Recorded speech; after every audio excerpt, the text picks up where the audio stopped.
Alors là, les gars, je suis content. Alors là, on a du très lourd. Vous le savez, Deadpool 3, je vous en parle tout le temps sur la chaîne. À chaque fois qu'il y a un truc, je vous dis que ce projet ne va pas peut-être sauver le MCU, mais va être qualitatif pour plein de raisons que j'ai déjà nommées au cours des vidéos.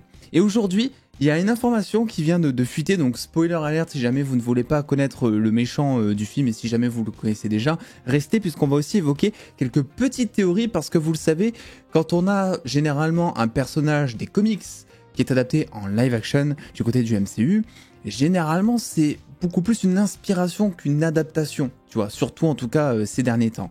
Nous allons parler, bonjour à toutes et à tous, de Deadpool 3. Oui, j'ai remis cette image avec le costume de Hugh Jackman parce que je le trouve incroyable. Et d'ailleurs, pour la petite anecdote, selon les rumeurs, eh bien, il y aura très certainement même, je pense, évidemment, le casque de Wolverine qui serait apparemment très comics accurate, puisqu'ici, Can We Get Some Toast, qui est une source voilà, qui partage pas mal de scoops sur Twitter notamment, a révélé que Hugh Jackman aurait son casque comics accurate avec des grosses oreilles et des yeux blancs comme dans les comics.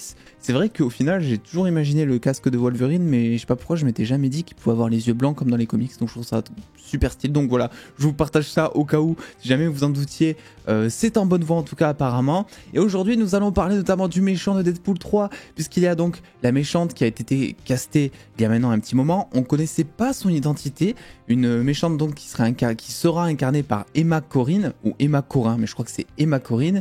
Et aujourd'hui, il semblerait que son rôle ait été révélé et vous allez voir que c'est genre ultra cool. Enfin, moi, vraiment, je vous dis, ce film me fait rêver. C'est peut-être... c'est un des projets qui me fait le plus rêver dans l'avenir du MCU, quoi. Donc, voilà. Alors voilà, déjà les sources se présentent comme ça. On a d'un côté Can We Get Some Toast et d'un autre côté Daniel Richman qui confirme cette nouvelle.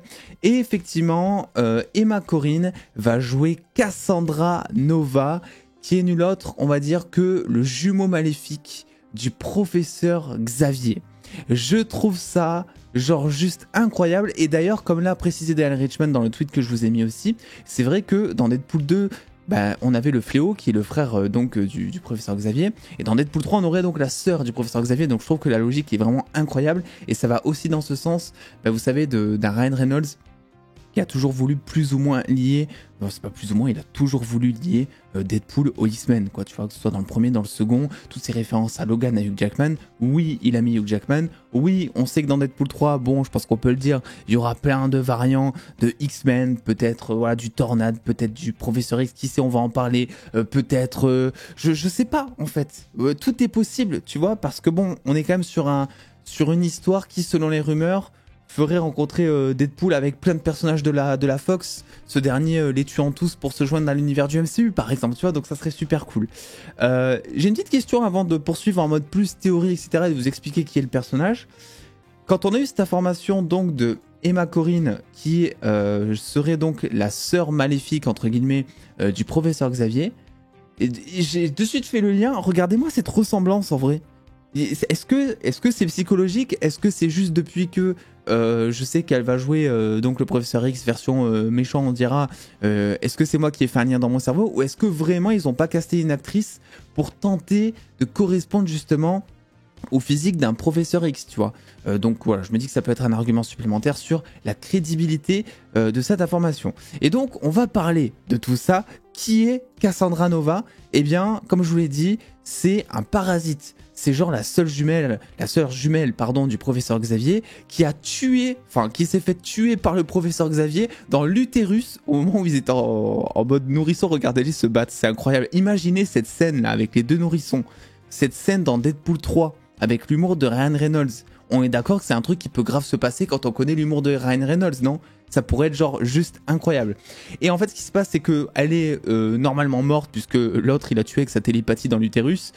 Sauf qu'en fait, elle a survécu sous forme astrale, donc peut-être en lien ici on peut peut-être faire un lien avec Doctor Strange notamment et toute sa magie, grâce à l'énergie mentale de l'humanité qu'elle arrive à soutirer grâce à ses pouvoirs, eh bien elle arrive petit à petit à se créer un nouveau corps physique qui est un petit peu d'ailleurs, qui fait un petit peu peur, on va pas se le cacher dans les comics en tout cas, et elle arrive à copier l'ADN donc du professeur Xavier, et elle cherchera par la suite à prendre sa revanche sur le professeur Xavier vu qu'il l'a tué quand même dans son utérus. Je le rappelle si jamais vous aviez oublié ce détail. Donc je trouve ça super intéressant parce qu'elle est ultra puissante, elle est ultra violente aussi, et ça justifie aussi peut-être le côté hérétique de Deadpool 3 si jamais vous l'avez oublié. Oui, le film sera normalement violent, je vous ai partagé plein d'informations durant ces derniers mois qui nous rassurent un petit peu dans ce sens et qui nous disent aussi que quelque part ce côté R-rated c'est pas juste une étiquette qu'on va poser, il va vraiment y avoir le côté R-rated et on espère avec du Wolverine et tout quand même, c'est un petit peu le minimum. Et en vient la question de comment est-ce qu'ils vont introduire le personnage, parce qu'en fait si tu parles de la sœur jumelle du professeur Xavier, tu es forcément obligé de parler du professeur Xavier, l'un ne va pas sans l'autre. Et donc il y a plusieurs questions qui se posent par rapport à ça. La première étant, est-ce que le professeur Xavier va être de retour, et si oui, quelle version? Tu vois, on sait par exemple qu'il y a Patrick Stewart qui avait dit en interview qu'il n'avait pas fini de jouer le personnage apparemment. Voilà, il avait laissé entendre qu'il reviendrait dans le rôle, notamment avec l'acteur de Magneto des premiers X-Men, dont j'ai totalement oublié le nom, c'est Yann quelque chose, à chaque fois j'arrive pas à retenir son nom, je suis désolé. Donc lui c'est possible pour le coup, on imagine peut-être, moi je pense plus, un retour de Patrick Stewart durant les événements d'Avengers Secret Wars. Ça pourrait être intéressant. Un autre variant, donc, puisque celui de Doctor Strange, normalement, aux dernières nouvelles en tout cas, est décédé. Est-ce que ça pourrait être James McAvoy? Mais James McAvoy, lui, a laissé entendre plusieurs fois en interview que finalement, le professeur Xavier, il n'était pas super chaud pour revenir dans le rôle, quoi. Donc, la réponse la plus légitime à tout ça, pour l'instant, avec les informations qu'on a, serait de dire que Patrick Stewart serait peut-être de retour dans Deadpool 3, ce qui ferait sens quand tu sais que par exemple tu as du Hugh Jackman qui était l'élève de ce professeur Xavier dans les X-Men. Il y a des rumeurs notamment concernant Storm ou Tornade en français, avec Alberi de retour qui était elle aussi une élève du professeur Xavier, de ce même professeur Xavier en tout cas, ou alors ils peuvent partir sur une adaptation. C'est comme par exemple Sylvie dans Loki qui a un mélange entre Lady Loki et l'Enchantress, si je me rappelle bien, qui est vraiment une inspiration de ces deux personnages pour créer un personnage inédit. On a eu ça plusieurs fois aussi, je crois, dans Miss Marvel. Enfin bref, ils font ça souvent, quoi, en gros. Et moi, je me suis posé la question suivante. Est-ce qu'on n'aurait pas une variante? Tu sais, genre, t'arrives dans un nouvel univers, puisque on sait que Deadpool 3 va parler de multivers. On sait qu'Owen Wilson sera dans le film. On sait que le TVA sera dans le film. Et on sait que plus ou moins, le TVA va tenter de pourchasser Deadpool au travers les univers pour tenter de l'arrêter. Et on sait aussi que la montre donc de câble dans Deadpool 2 aura un rôle majeur, puisque je pense que c'est ça qui servira à Deadpool à voyager entre les univers ou dans le temps ou comme tu veux. Et du coup c'est ça qui va introduire le TVA dans le film et tout.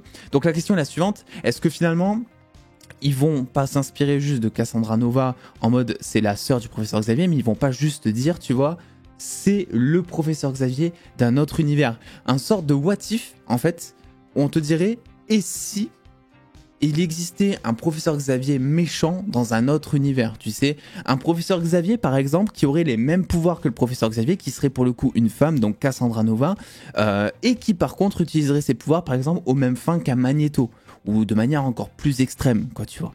Ça serait super intéressant. Alors, évidemment, ça va de soi, il est très compliqué de théoriser pour l'instant sur Deadpool 3 parce que on sait que ça parle de multivers, et quand il est question de multivers tout est possible, donc en fait c'est notre seule limite, c'est notre imagination, et moi je suis pas très fan de ce genre de théorie, en tout cas à faire de mon côté, dans le sens où j'aime bien théoriser mais me servir de certaines lignes, tu vois, conductrices qui sont plus ou moins fiables pour tenter de dénicher une certaine vérité derrière.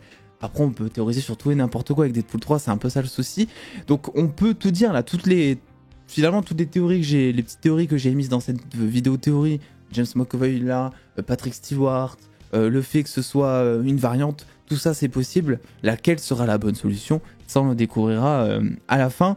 Mais je sais pas, j'ai l'impression qu'on va avoir droit à une psychopathe tu vois. Et vous le savez, moi les psychopathes, c'est quelque chose qui me fait kiffer en général.